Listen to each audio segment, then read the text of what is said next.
Hello and welcome back to Project Darwin. And welcome to episode 3. And today we'll be discussing predation and the effect it would have on the early animals of Darwin. But I want to talk about some things to make a couple of things clear, because I know episode 2 was very scuffed, but somehow it got more views than episode 1, maybe because it's longer, but hell. Primum vitae has a nerve net.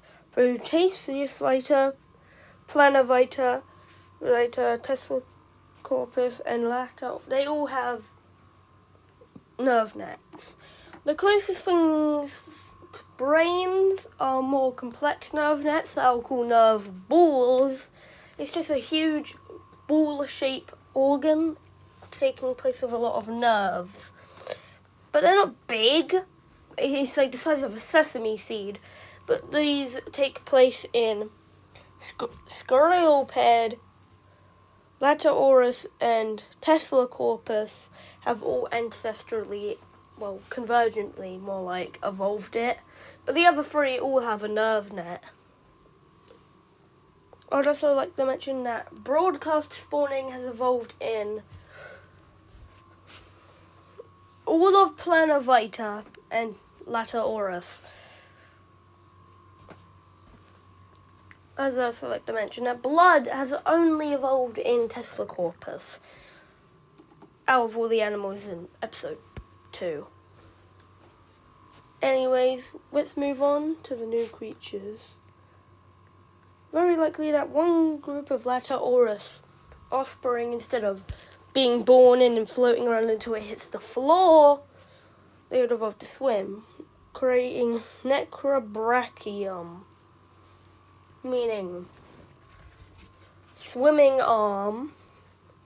These things would evolve blue blood because of their 10-inch size. They would need it. I know 10 inches is relatively big to us, but compared to like a dog, it's not that big, I don't think. Anyways, as you can see, they still have their reproductive tube, and they have their feeding arms, which specialize into tentacles. They move like jellyfish. Also, they have something ground changing. 5 eyes, 2 on each side and 1 above, meaning they can see prey. Yes, prey, because these are predatory from multiple angles. With necrobrachium, if I'm saying that right, I'm not best speaking like it. Evolution, multiple adaptations would have to be made, but another predator would evolve from plana vitae. Corpus is a group of plana vitae whose arms fused into 4. They evolved a dark camouflaging colour to blend in with plants where they hunt. They have 3 top-facing eyes. They are radially symmetrical, and because every blood having plana vitae shared a common ancestor, they also have purple blood. These are predators, and they are around 6 to 8 inches depending on the species, and still reproduce for broadcast spawning. Vermicorpus is a lot. Corpus evolved to burrow plana vitae, which were being hunted by the 2 predatory clades that exist, would force them to learn how to burrow.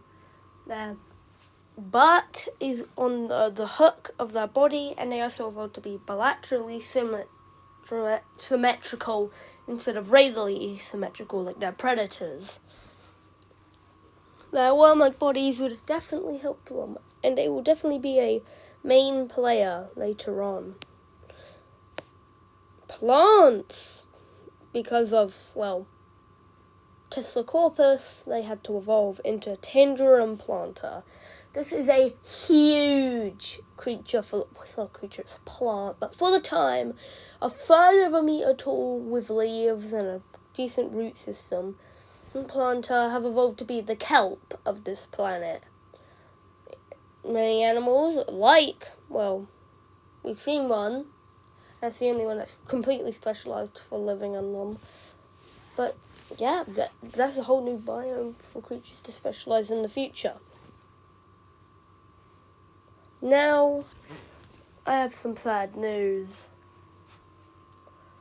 Because of predation, other things, over-competition and shrinking of the microbial map because of the huge plants, roots, and the substrate from Verma corpus.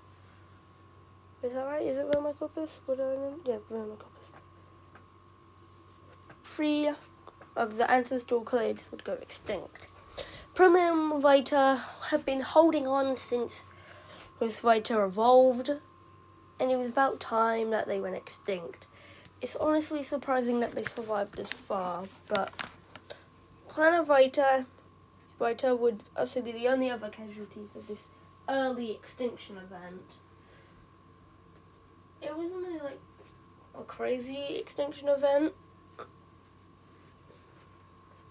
but it is still something to be remembered.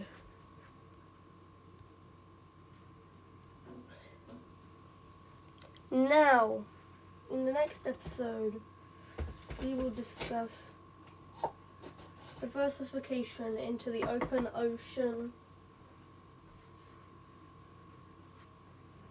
and deep seas and other biomes.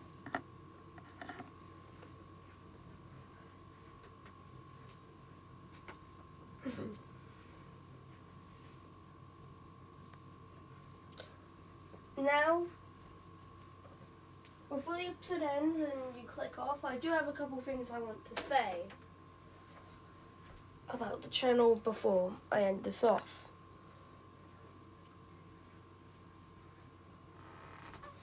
First of all,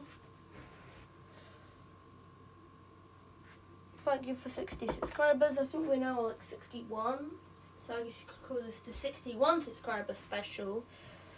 Also, thanks for the support on the 60 subscriber special video.